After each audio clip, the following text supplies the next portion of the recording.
Confidence has been shattered in India. Confidence in the government, confidence in the central bank, and at the coalface of the economy, confidence among business leaders. This food manufacturing firm in Mumbai employs about 150 staff. Chief Executive Adil Mapari expects layoffs and says sales will probably tumble by up to 40% in the next 2 quarters. There are a lot of raw ingredients that have to be sourced from outside India. The rupee depreciation has hit us hard when we are already operating on wafer-thin margins. Our consolidated net profit have further decreased in an environment where input costs are high and sales are decreasing rapidly.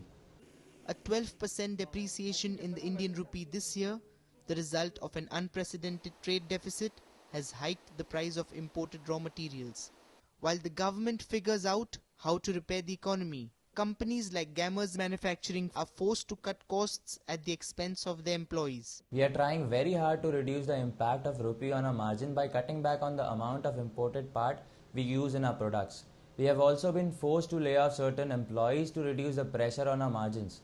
The central bank's efforts to arrest the fallen rupee have so far failed. Government measures to cut imports, such as raising taxes on imported gold and silver, are yet to make their mark. Economists say more needs to be done. Need of the hour is perhaps look further at hiking import duties on some of the non-essential consumption imports that we incur. Mobile phones would be one such big example where there is a big ticket import there. So I think government could further look at import duties being hiked on some of these items. A measure of how confidence on an international level has also been hurt. Foreign institutions have pulled out more than $11 billion from India's debt and equity markets since June. The investment risk has escalated with rapid policy changes in a little space of time.